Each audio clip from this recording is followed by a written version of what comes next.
Hello everybody, today we're going to be talking about flanks and paladins. First off, who are we actually talking about here? The flanks and damage rolls in paladins are only different in one way, and that is their credit bonuses.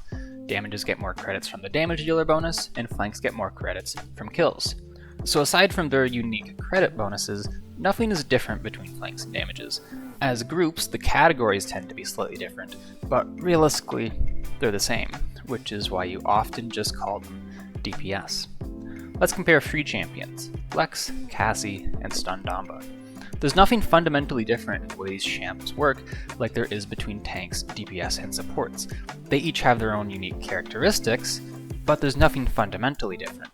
In Paladins, you're almost always fighting for something called map control.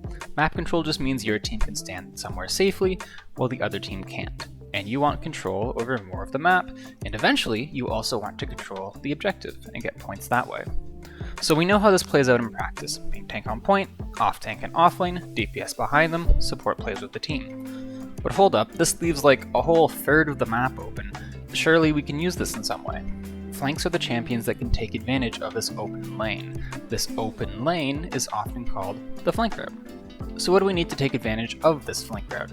Well, we need to be threatening from it. If we're going to start all the way across the map, we need to be able to do stuff from it. We need a reason to go all the way out here. Like if there's a term over there, then we don't really care. So what does threat look like? Two things. Mobility. If you can cross distance really quickly and get on top of people, the other team always has to watch their back, and your mount can help you with this a lot. Or range. If you can shoot them and do a significant amount of damage to them, even from this weird faraway spot, then they have to pay attention to that. There's one other thing, and that's that you need to be able to contest other flanks. If two champions that can both exert good pressure, good threat from the flank route, each go to the flank route, but champion A just hard bullies champion B, then champion B isn't a very good flank because they can't abuse the flank route. And that's basically it. Anything that can threaten from the flank route and can contest other flanks is a good flank. Now before we go further, let's address some very confusing terminology. There's the role of flank and there's the verb of flanking. Anyone can flank, anyone can go somewhere behind or to the side of the enemy team and push, and it's a very good strategy if you can pull it off no matter what you're playing, but the role of flank refers to a specific set of champions that can abuse the flank route. And that role is what we're talking about in this video. So any champ can flank, but not every champ is a flank. So the role of flank can threaten via mobility or range, and can duel other flanks. Now let's talk about what we're actually flanking into. 99% of the time, we're either going to be dueling other flanks, or we're going to be pushing into backlines. And when I say a backline, I mean a DPS and a support playing together.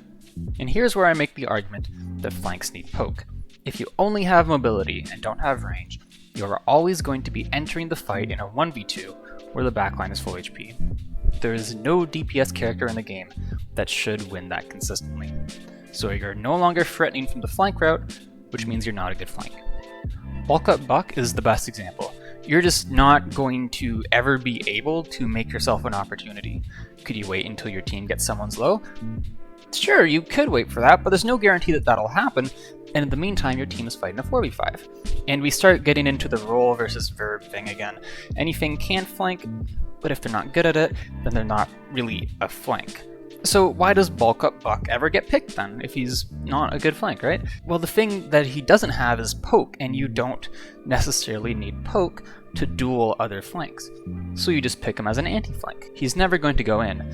You just pick him to shadow the other flank all game, and just sit on them and let them do nothing. Now, what if we send an off-tank in first to make space? Well, at that point, when you start dealing with more than one person, it becomes better to start thinking of that as an offlane or as a dive than a flank. All these terms are really just here to help us make sense of what's going on in game, and that's the most clear way to do it. It's also worth pointing out that some things can 1v2 a backline. Bounce House Buck can do it if he happens to get really good matchups. Console Talus can do it again versus certain matchups. Some off-tanks can do it. These situations can happen, but they are such a tiny percentile of all games, I don't think it should factor into the more general discussion of what role a champ is. So we've got mobility, range, and ability to duel. What do these categories look like? Well, first of all, if a character can't do any of them, then that character's name is Skye. This is the reason that Skye is so bad. And remember, this is purely discussing the character's viability as a flank. Skye has her own merits. Even if she's not super strong right now, she has very good tank burn in certain matchups. If you watched the Main Tanks Are Dead video, you'll know I played in a tournament recently, and my team actually did pick Skye. So we're just looking at one narrow part of the game here. I can't really think of a DPS that only has mobility and no range or ability to duel, like maybe Caspian, but he's new. If a DPS only has range, then they're a hard backliner, like a Victor. If a DPS can only duel, then they are a close range DPS, and this is where a lot of the in-game flank role goes. You only really see these champs on maps with no verticality. If a DPS has mobility and range, then they can get away with flanking, but only if they're uncontested, something like Reposition Kinessa. If a DPS has no range, but they do have mobility and they can duel, then they are an anti-flank like Buck. Xin can go into this category on maps with no verticality. If they have range and no mobility, but they can duel, then that's just most DPS in this game. And if they have mobility, have range, and can duel, then they're a flank. The flanks in this game, currently, are Andro, Eevee, Maeve, Seven, Vatu, and Vora. So yeah, anything can flank, but without range, flanks cannot perform their role effectively. Hope you guys enjoyed, and I'll see you all next time. Bye bye.